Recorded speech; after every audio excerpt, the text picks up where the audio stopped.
Hey, what's going on, everybody? It's your boy, Coach Vic, back at you again. Got a great lesson for you. It's a continuation of what we started last week when I was talking about your offer letters.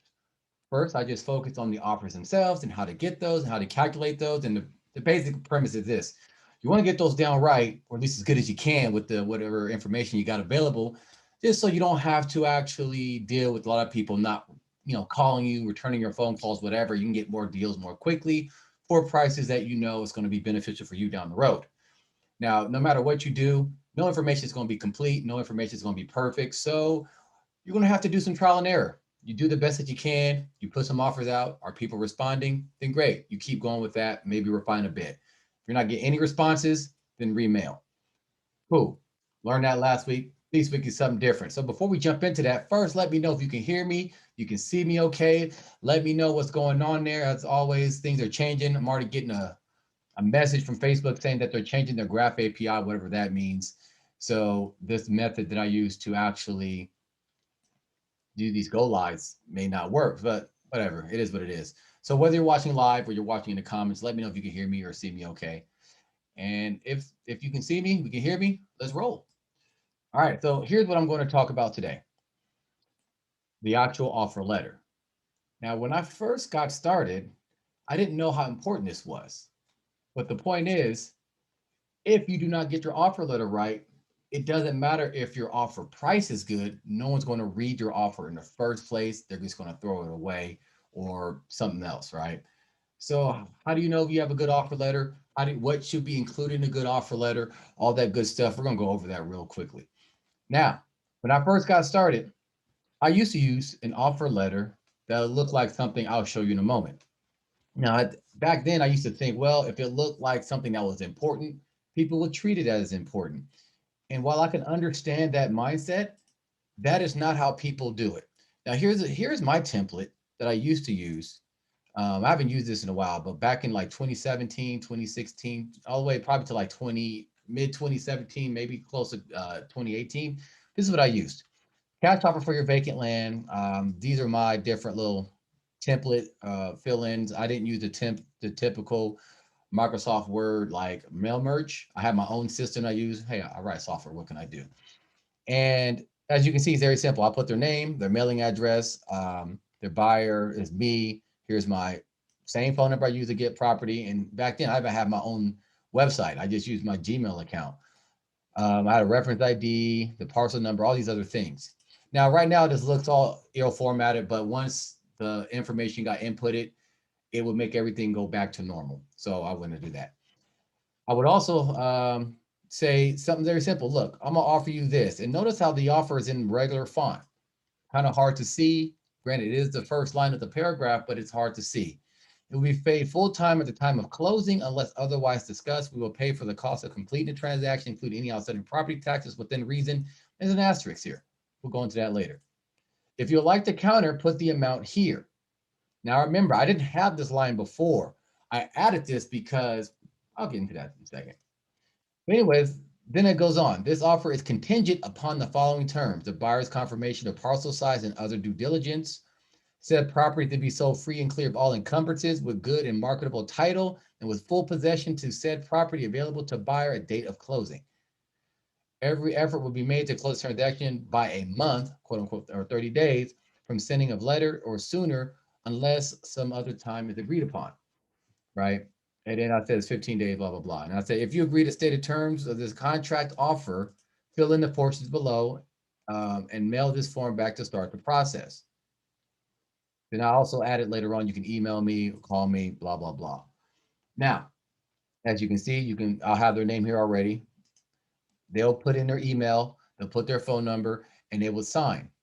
I will leave this blank. I'm supposed to sign it, but I'll leave it blank. And then the bottom says the back tax amount will be reviewed and approved in writing by the buyer. If the back tax amount is not approved by the buyer, this transaction shall be canceled unless otherwise discussed. Now, looking at that, you can see the vibe that I was going for. Now, it's not like this was a calculated thing. I learned this from a different land investing course. Needless to say, I don't do this shit anymore. Not because it doesn't work. I did get deals from that. For sure, I got deals from it. But I learned I got less deals from that and some other things that I was doing at the time than I do now with my current format. So you saw how I tried to make it all legal and jargony. Most people don't like that. That doesn't, that it made me think it would inspire some confidence, like I was some big bad professional. That's not how it works in most people's minds. It seems like a bill, it seems like some legal thing, aka pain, hard work, pain in the ass. Like people don't want to have to deal with that.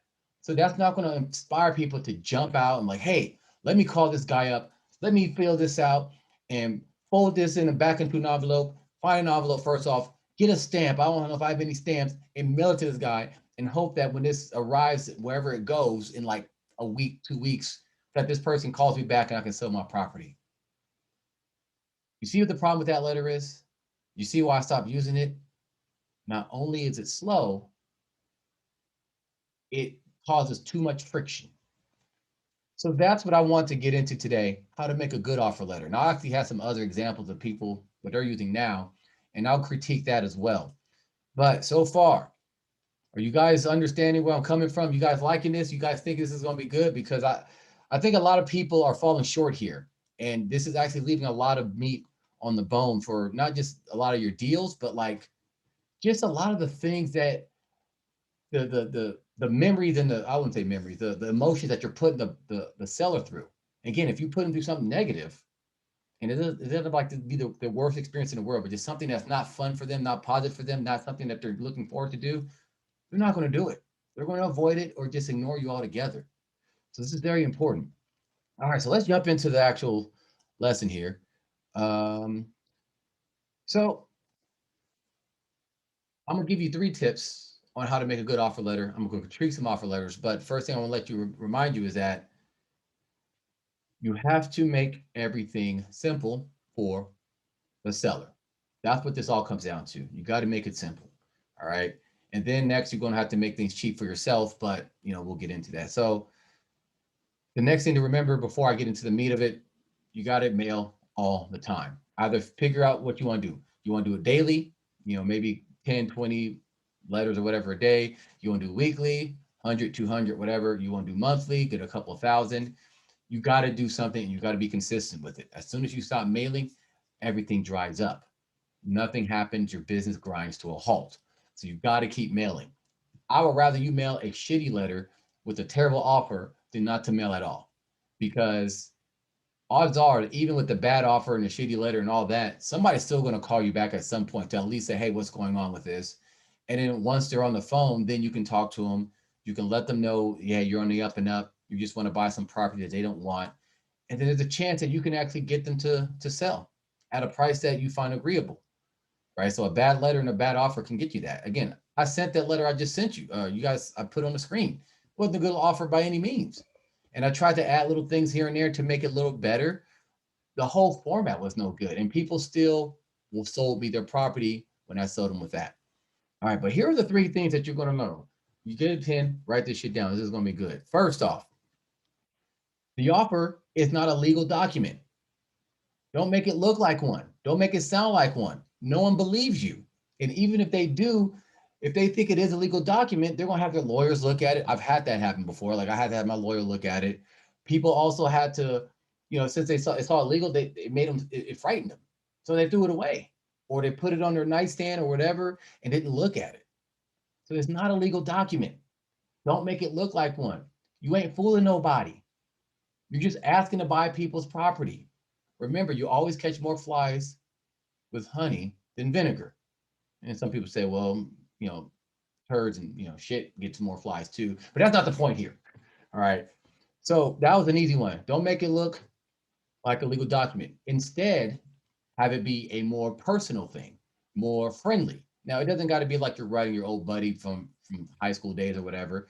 It can still have a tone of professionalism in the letter or in the communication, whatever you do. Because even if you're not using an offer from paper mail, maybe you're doing like a text message campaign or something or voice drops, you still want to have it to be friendly yet professional, where it sounds like, hey, this person actually will follow through on what they're going to do.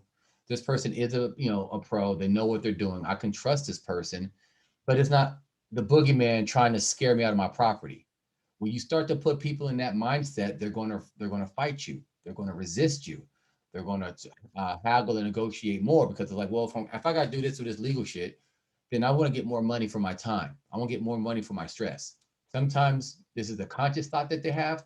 Other times it's just like a reaction to how they feel. So again, don't make it look like a legal document because it ain't a damn legal document. All right. Ain't no lawyer or judge or court or anywhere here in the US is going to honor these purchase agreements like they're real, whether they're signed or not. All right. Next, most people, now this is maybe this is just my experience, but in general, most people who you are going to buy from, they're older people. I'm not saying they're all elderly, but they're not 20-year-olds. They're not 30-year-olds in them for the most part. They're 50, 60, 70, 80. I mean, I often talk to people who have been retired 20, 30 years, who are, they're proud about how old they are. They're like, oh, I'm 87 years old. I'm not going to do anything with this property, and then they give me their long life story. Sometimes those life stories are interesting. Other times they're not. But the point is, you're dealing with older people. So you have to have things happen in a way that makes them feel comfortable. So first off, the text got to be a little bigger. Second, you got to keep things simpler, simple terms. Not that older people aren't intelligent, but why confuse somebody who's older? They don't have time to read your bullshit. They're trying to enjoy their retirement. They're trying to enjoy their grandkids. They ain't got time to worry about your dumbass offer letter. Keep it simple. Keep it quick. They're also been around the block a few times. If something doesn't look right, they're not going to trust it. So when you actually present your offer to them in your offer letter or postcard like how I use, as long as it looks presentable, they will contact you. Also, a lot of older people don't want to do email and shit. They just want to call. Some will fax, but for the most part, they feel very comfortable with calling. Some will text, but again, the phone call is the low barrier of entry that everybody can do, whether you have a cell phone, a landline, or whatever. A lot of old folks, especially in rural areas, they don't have cell phones, or if they do, the reception isn't great. But they got a landline though, and they'll gladly call you from that landline. So make it easy to contact them. Now, you may notice, and I'll show some examples, people they try to give you email addresses and websites and all these other things.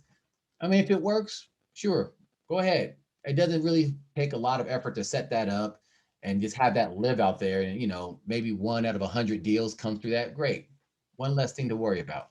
But in general, for the most part, make it easy for them to call you and be ready to actually handle that phone call. Doesn't mean you got to answer the phone when they call you, but you got to have a system in place so when they do call, you can actually do something with it and return the call or whatever it is.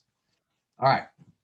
Now, one last thing about that same note, I have this written down. If you overwhelm them, it doesn't matter if they're old, young, or anybody. This is just for people in general.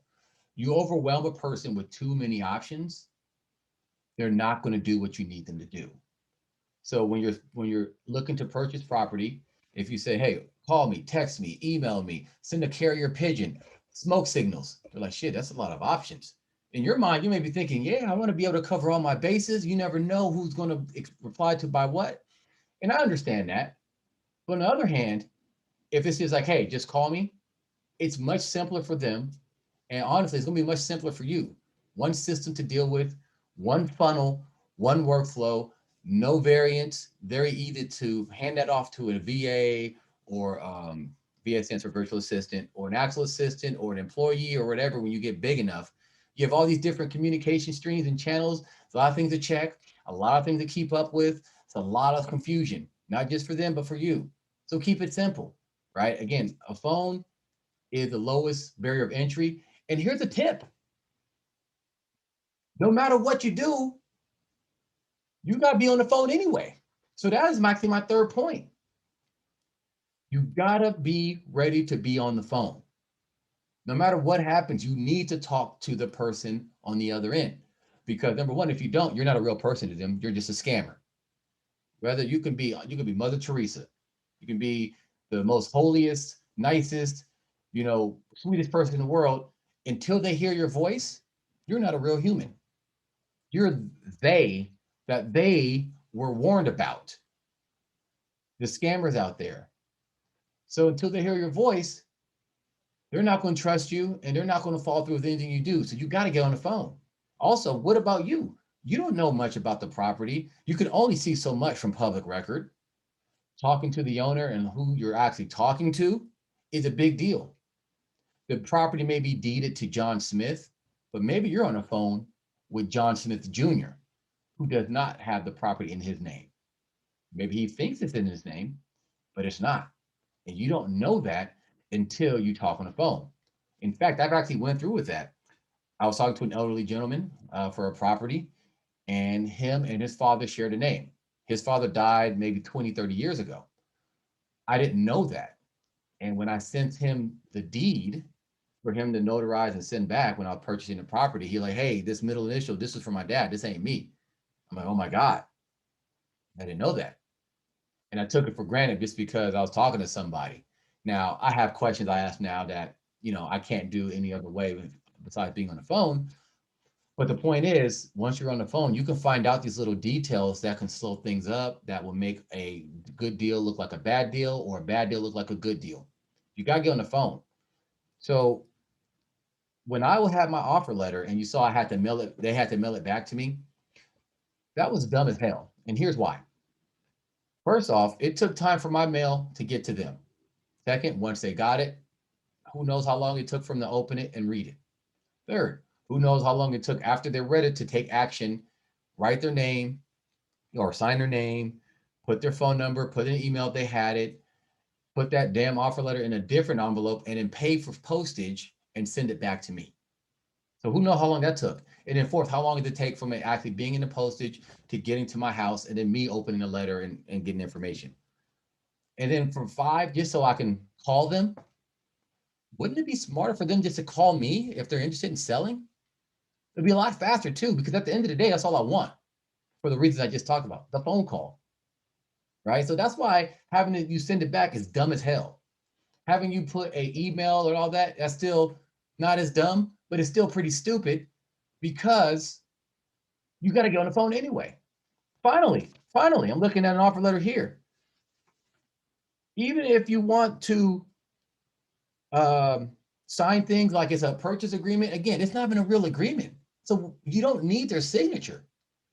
What are you going to do with this? Especially if you're doing the things the way I do it, all you have to do, or excuse me, what you're going to do is you're going to negotiate down the price anyway. The offer price that you put, in most cases, in many cases, not most, will not be the same that you agree upon. The terms will be different. So what are you going to do? You're going to make a new fucking contract and send it to them so they can sign it? Hell no. Get the deal done. When you do this right, you send out the mailer. As soon as they're ready, they call you. You create a deal right then and there. You do your due diligence. An hour, 30 minutes later, maybe an hour later, depending on how slow you move, you got shit going back to them, a deed and a check, and you're ready to go. That's it. That's all you need. But if I do it the old way, where I send it something, they do something, they got to sign and send it back, that's like 3 to 4 weeks right there. And that's if they take their, if that's if they, act as soon as they get the letter, as soon as they come to the mail, they open it, they read it, and they do it. About 3 weeks. Or I could spend 1 week and have the whole deal completed. That's why that shit's dumb as hell. Again, had an email and websites and all that. Not the worst thing in the world, but at the end of the day, you're going to have to get on the phone with them anyways. So why confuse people with all these options? Get them on a goddamn phone. Just say, hey, call me at this number.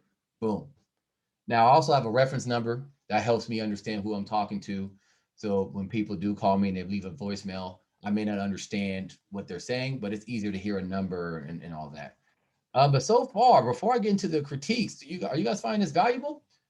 You find this good? All right, Ben, I feel you. I see you. First of all, let me welcome Ben to the family. He just joined up with the investment group yesterday. I'm excited to help him win. Got some big plans in store for him. So awesome. Good. I'm glad you hear everything. I'm glad you see everything. I love it. I love it. Keep working. Let's win together. Let's build together. But anyways, I'm gonna jump into this now. So let's look at some examples. All right. Now I have one by a person. I won't say their name, not to hate. They actually sent me 2 letters, and it looks like they readjusted their pricing. I guess they upped their offer by $100. Yeah, I don't know how long it was. I've been holding on to these just so I can do this lesson with you guys. So I'm gonna try to cover their information here. I'm not going to scan it. This is sent to me in the mail. As you can see, this is similar. Hold on, let me actually make sure I can get this on camera properly. This offer is similar to one I've used, so perhaps we learn from the same course, right? Now, here's where I would go different wrong. So obviously they have some certain things. They make it sound less like a legal document, an agreement.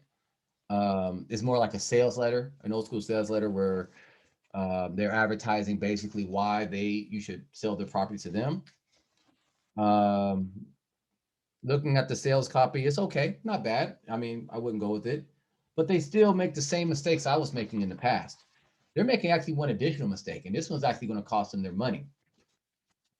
Their letter, so you don't see who actually sent it, is 2 pages. So that costs twice the amount of money to send this. This is also easier for the person to lose one of the 2 pages and forget what's going on. Now, I see on this back page where you actually do the signing and the email and all that, and the counter offer, where they kind of put a little summary at the top here, like, oh, yeah, for the property in question and this and that.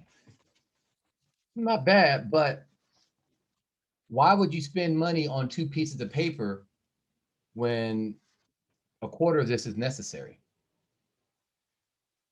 Here's the thing, if you have a compelling offer, this is true in sales and not just land. If you have a compelling offer, you don't really got to be good at ad copy.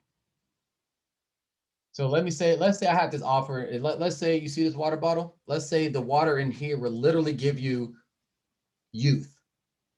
Let's say, I'm about to be 40 this year. Let's say I drink this water bottle and it will give me the body of my 18-year-old self. Let's just say for sake of argument.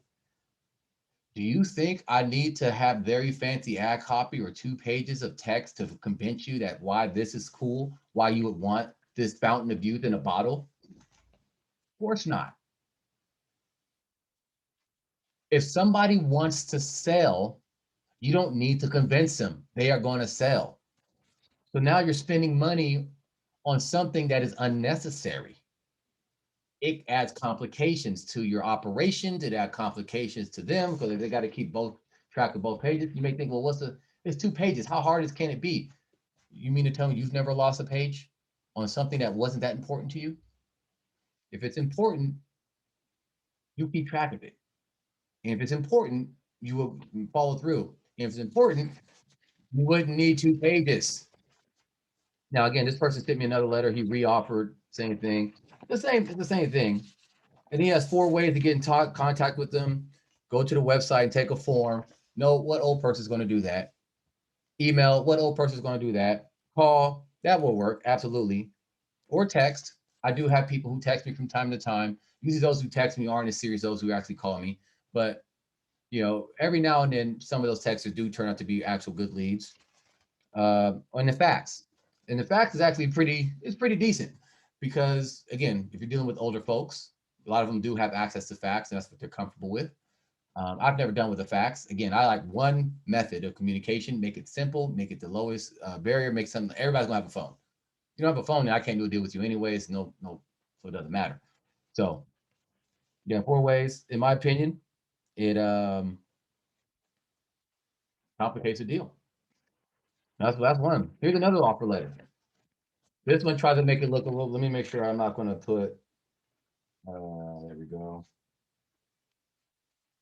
I'll cover this information so people, not trying to put anybody on blast. I'm just trying to teach you a lesson. This goes the route of my old one where I commend them as a single page, but it tried to make, it's called a purchase agreement, right? And it's the same shit.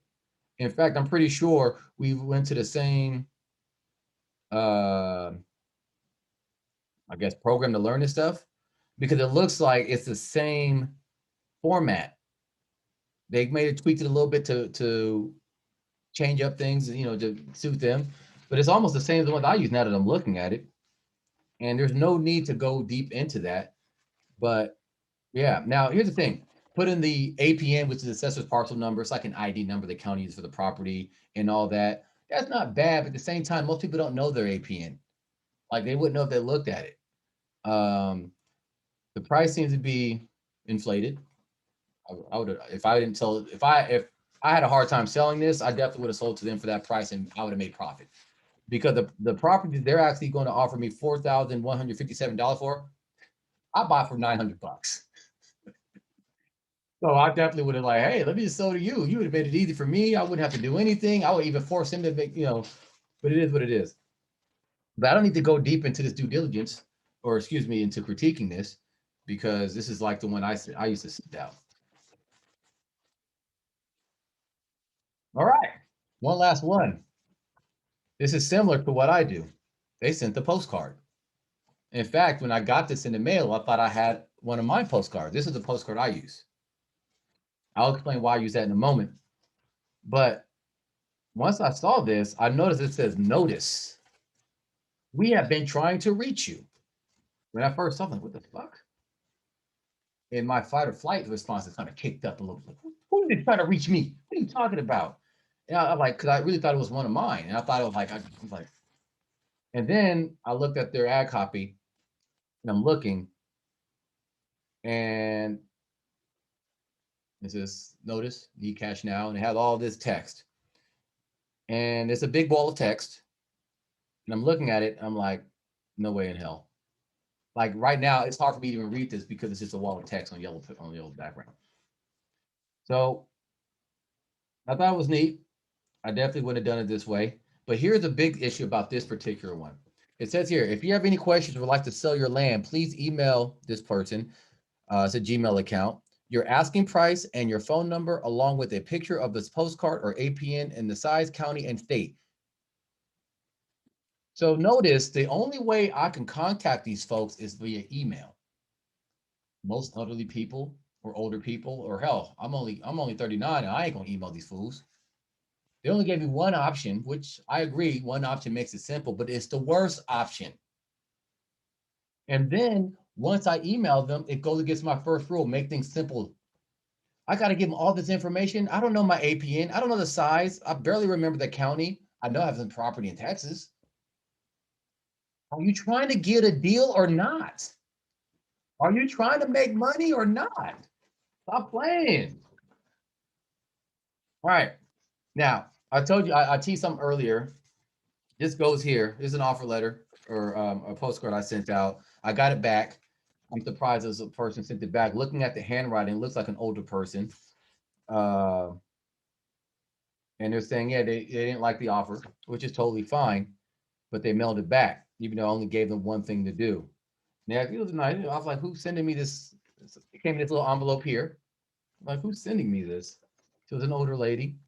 Um, but the reason why I mentioned this is just because it's confirmed. Most people you talk to are going to be older people. And this lady didn't want to call me. She's just like, I'm going to say, I'm going to counter with this and mail it to you. And that's one other thing. When I actually had those offer letters, when people didn't like my offer, they used to say all types of mean and nasty things to me.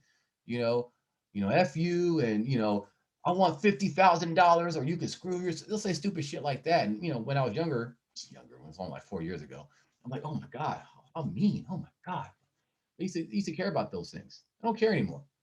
But now, what I do now, and I send this simple postcard. I'm like, I want your vacant land in this county. I'm offering from this price to this price. So I'll give them a price range. I'm like, the agreed upon price be paid in full upfront via cashier's check in a simple, fast, and straightforward process. I'll also pay for any cost completing the transaction, including property taxes, so you don't pay a dime to close. The limit offer, if you want to call, if you want, please call me as soon as possible here. If you're not interested in selling, disregard this notice. That is all I say. Done.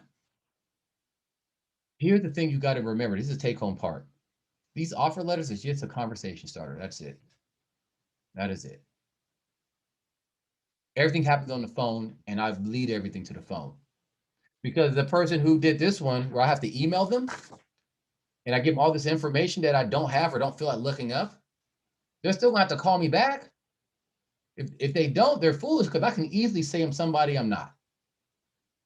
I can easily say, or not even intentionally mislead them. I could think I'm the owner and not really understand.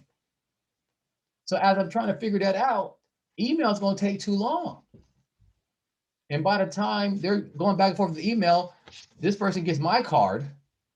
I make it quicker, faster, and easier. They do a deal with me, and then next thing you know, they're like, "Sorry, I sold the land to somebody else." It happens. It happens. All right, you guys finding value in this? Is this something good? Are you learning something from this? Let me know. Let me know. You finding something valuable, because I'm hoping to give you guys what you need to help you guys succeed, to go far, because this isn't just about me anymore. I want to make sure you guys are all doing your thing. All right. Now listen. If you found some value in this, right? Great. That means you probably have something you can change. If you're drowning in deals right now, you got so many deals you don't know what to do with, there's nothing for you to change. Even if you're doing the things I recommend against, if you're doing well, don't change a thing. You know, my opinion is only my opinion. My experience is only my experience. If you're doing something I'm saying, hey, you're probably leaving money on the table and you're like, I don't care. I got too many deals. I can't deal with what I got anyway. Don't change. There's no need to. Keep kicking ass. Great. In fact, tell me about it in the comments below. Give me some counter examples so I can learn even more.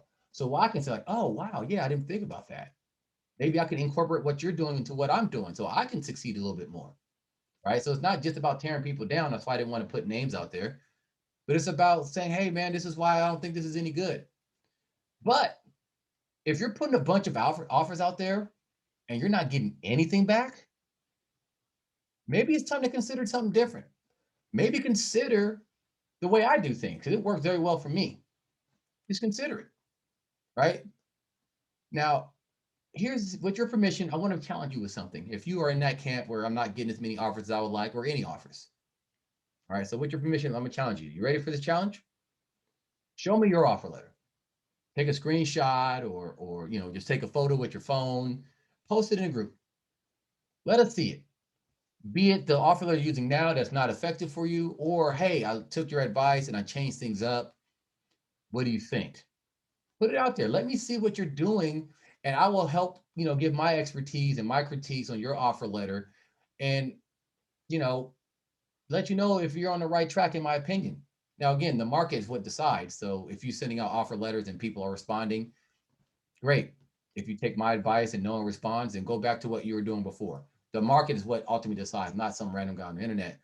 But I'm just going by from what I experienced, from my mentors and teachers' experience, and leaning on their expertise and their mistakes has made my job and my stuff much easier to deal with.